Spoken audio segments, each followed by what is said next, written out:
people, what is rendering exactly? Somehow I always get an answer that says that rendering is like professional coloring, or as my husband says, it's adult coloring, right? Well, yes, in a way, I guess it is. Rendering is recreating the look and feel of objects and spaces using different types of media. And a lot of these spaces that we render are spaces that haven't been built yet, and we're hoping to see a glimpse of it so that the client can better understand what it is that you're actually designing.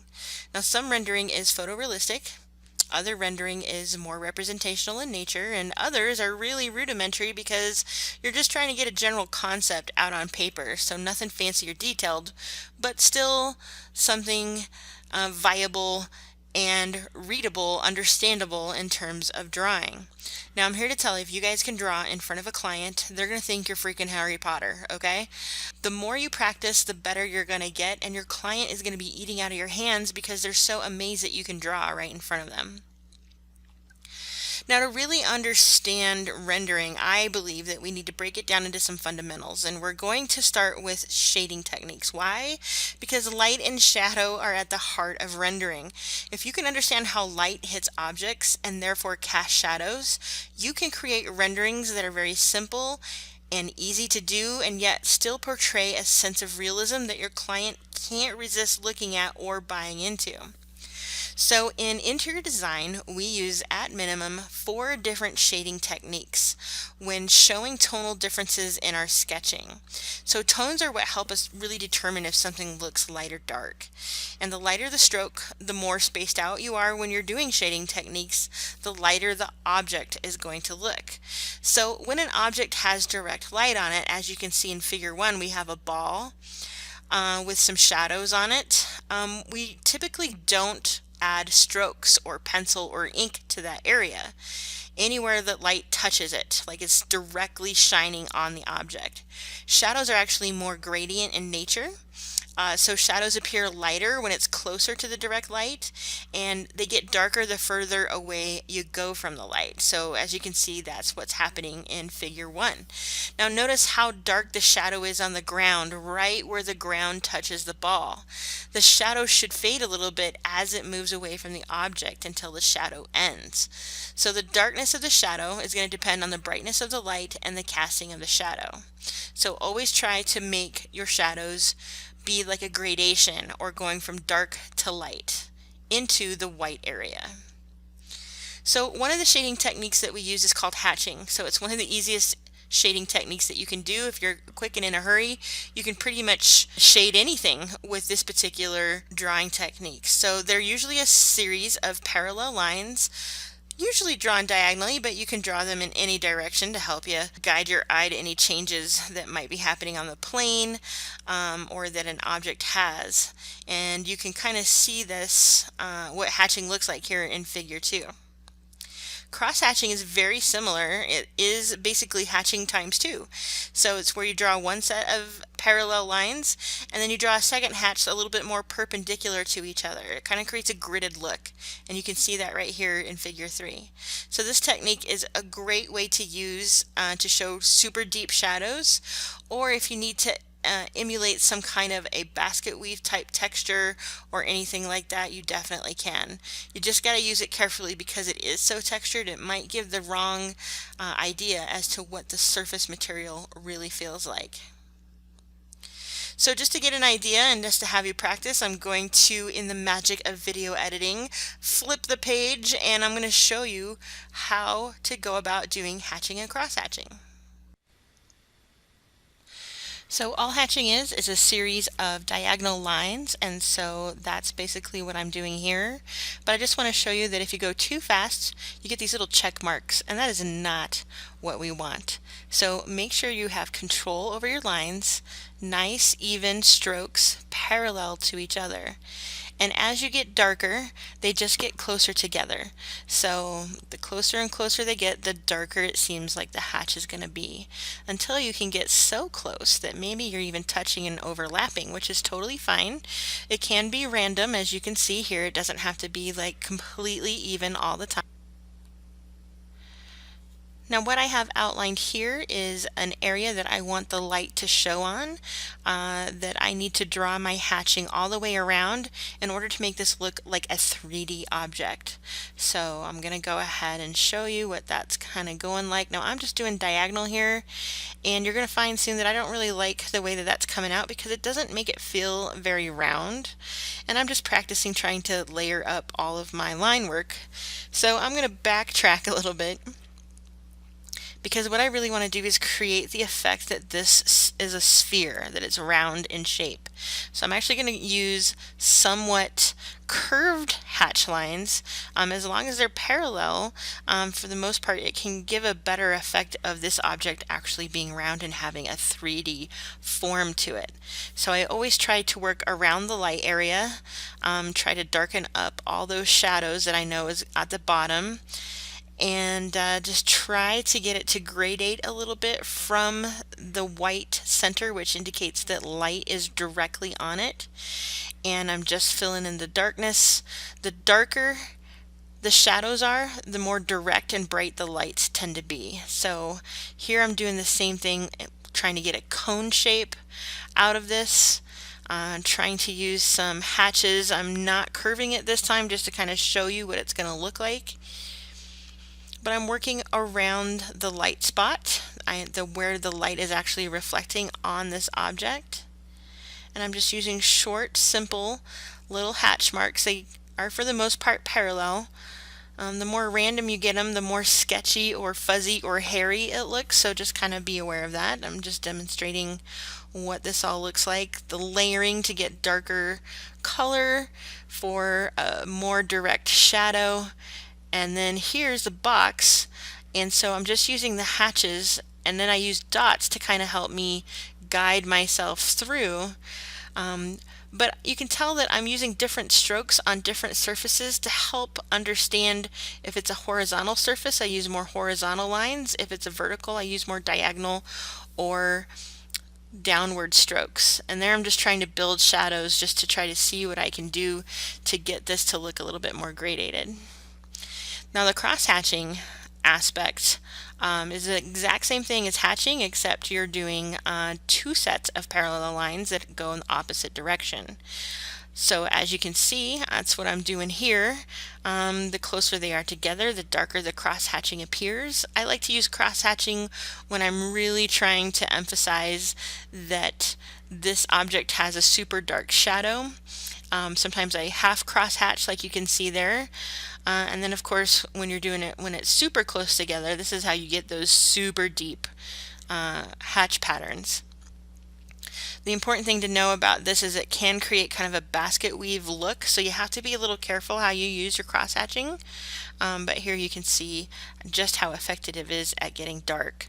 So even on a round surface like a sphere, I can still use the hatch pattern. I still kind of create that, but then I go back in and go in a different direction to help create a little bit more of a round shape in my strokes. So again, just building, trying to get it to look a little bit more gradated, a little bit more natural. It's very rare that you have just a straight light and then a straight shadow. Most lights and shadows gradate. So again, here I'm trying to use a little bit more curve just to show you the difference of what it looks like, and adding the cross hatching. It's just a different style. There's no right or wrong way to go about doing this. Just kind of your personal preference, but I do tend to not use this when I'm trying to indicate a smooth surface. I like hatching better. Again, just kind of marking things out, adding, I don't know why in these things I always like to do the dark side first. Maybe it's the Star Wars fan in me, always going towards the dark side. But here you can see I'm layering, trying to get some hatching, just showing some gradation on there. And again, I use horizontal strokes on the top to indicate that's more of a flat surface, whereas the other areas have a little bit more diagonal to them. Alright, so we just looked at how to do hatching and cross-hatching. Let's talk a little bit about two of the other types of shading techniques that you can use, and that's stippling and scribbling. Stippling is just adding dots to also emulate the gradation that happens in shadows. This is a technique that's best used with pens because ink is super easy to drop onto a piece of paper, whereas pencil you might have a little bit harder of a time depending on the hardness or softness of the pencil. This is also the slowest technique of the four. It takes a lot of time and patience. Try not to scale your dots into larger dots when you're trying to get darker. But basically how you do this is you start super light and then you add layers on top of each other to create darker shades. Scribbling is very similar to stippling except that you get to have a little bit more fun. It's just random patterns. It's like stippling in random directions. So your pen is down on the paper a little bit longer than it is with stippling. So you can create all kinds of directions and orient them in all different types of ways. It can be curly, it can be straight, it can be any shape that you want. You know, if you want to do all hexagons, you can certainly do all hexagons. It might take a little time to figure that one out, but you can. But you can also play with the scale of the stroke, and it really is good for textures of carpet. This is a really good thing to do for plants and other kinds of textures where you get kind of a more organic feel to them. So again, be careful using scribbling and stippling. They're so textured, you just want to make sure that it's giving you the right communication when you're drawing. So let's look at what stippling and scribbling takes to make from dark to light. So stippling is just putting dots on paper, and I'm just doing it quickly. Your goal is to not try to get comma shapes like you see here, but I am putting in dots. The closer they are together, the darker it's going to appear.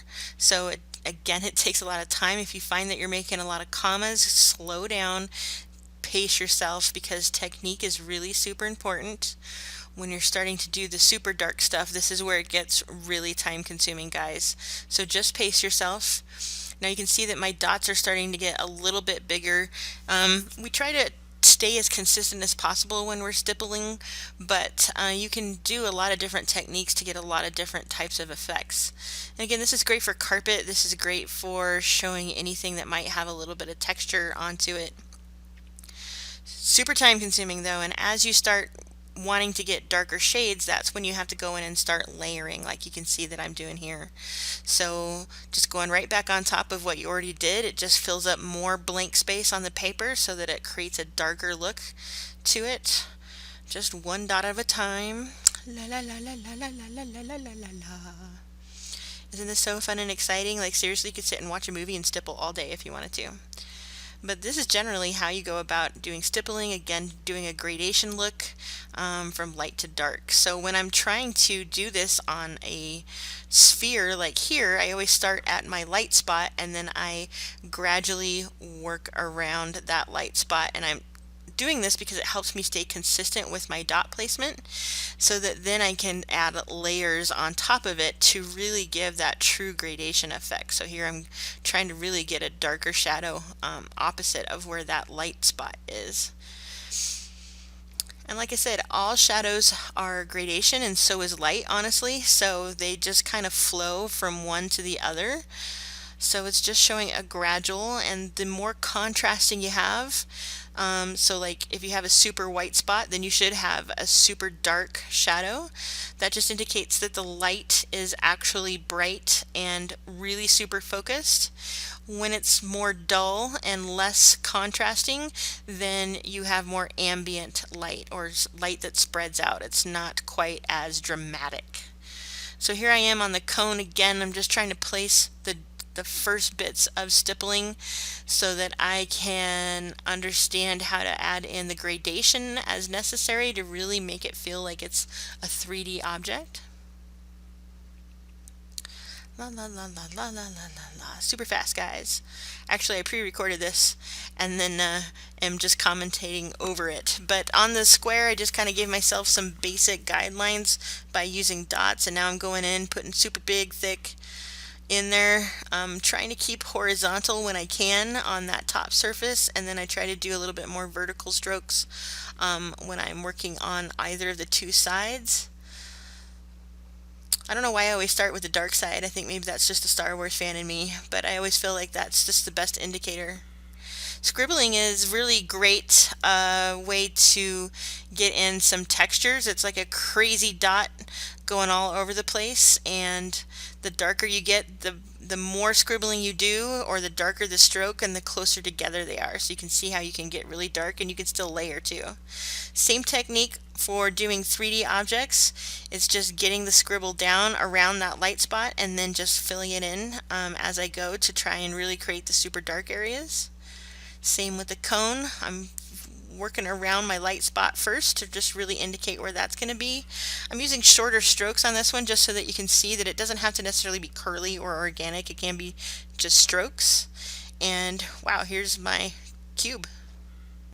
Alright, so that was a super fast rendition of how to sketch things out. I would like for you guys to take your time when you're doing that. So make sure that you are taking your time. You're placing those, you have control over what you're doing. Try not to get commas. Really think about what you're placing down and why you're placing and using that technique, okay?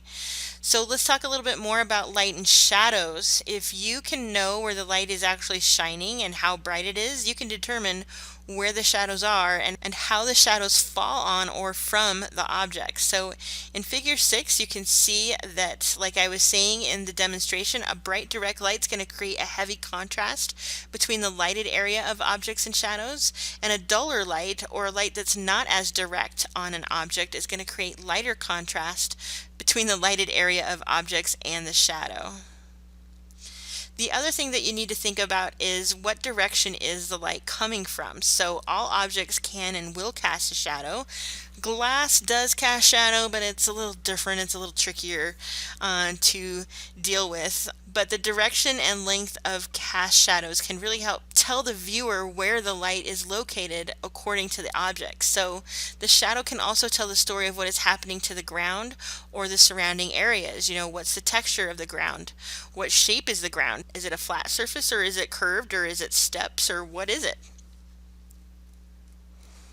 So I'm just going to kind of scroll down here so that you can see in figure 8 we have a golf ball and the shadow it's casting. So try to think of shadows more as like a transparent wash over the surface of the object as well as the surface of the ground that the object is sitting on.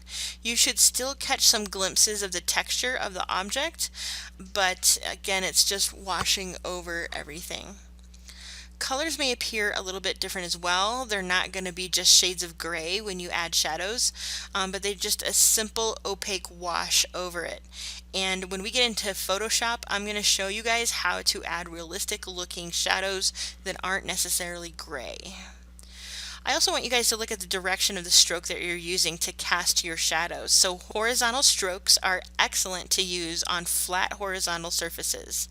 Now the golf ball itself shows a variety of hatching and cross-hatching techniques in slightly changing directions. It just helps guide the eye to its roundness and all the little pits. So contrasting your directions when showing shadow techniques helps your eye distinguish changes in objects and the relationship to the surface that they're on. So for the most part, if you have a horizontal surface that you're trying to render, try to use more horizontal strokes. If you have more vertical, try to use more vertical strokes. If your surface is round, you can change it up a little bit as you go to kind of help aid the eye in understanding the roundness of the object. Alright, so here we have the vases, and what this exercise is supposed to do is help you understand the direction of light as well as to get some more practice with your basic shading techniques. So the first vase that we're going to do is where the vase is side lighted on the left, and we're going to be using the hatching technique. So here it goes. Just put in a very nice general hatch, little curve to it just to help emulate the curve of the vase. I'm adding darker shades right here just to make sure that you understand that this light is bright. So if I wanted it to be less, then it wouldn't. And then the cast shadows coming out, and it's gradated as well. So this one's going to be cross-hatched. The backlighting is from the back of the vase, so most of the vase is going to be in shadow, except maybe a little bit on the right-hand side. So I'm using cross-hatching and a little curve to that as well to really get a deep shadow on the front to really emulate you know, where exactly it is. And there is some light coming on the left as well. That's what backlighting does. It comes from both directions. So there's some cross hatching. And then of course the cast shadows coming out. It has gradation as well. I'm trying to follow the shape of the vase a little bit more. And then I'm also adding cross hatching into it. Notice I used horizontal for the surface. And then over here in the stipple technique, this is overhead lighting, so the light's actually on top of the vase coming down onto it. And so I start with super light stippling. I know this is always such a long process, guys. Sorry that this one's going to be so long. But you can see that I'm just doing a nice general wash just to kind of get some dots down, and then I can start adding layers to really deepen some of the shadows that you're going to have on here. Now again, the darker your shadow, the more that indicates that the light is bright and direct. If it's not as dark, so for instance on the side lighting, if I didn't make it so dark on the side, it would suggest that there's more ambient light in the room. So yeah, we're just stippling along, everybody. I'm starting to add layers, especially down there at the base of the vase where, you know, if there's an overhead light, it's just not going to catch there as much as it would on the top portion. So I'm just really trying to build my layers. Oh, I love this long time-consuming process, don't you? La la la la la, la la la la la.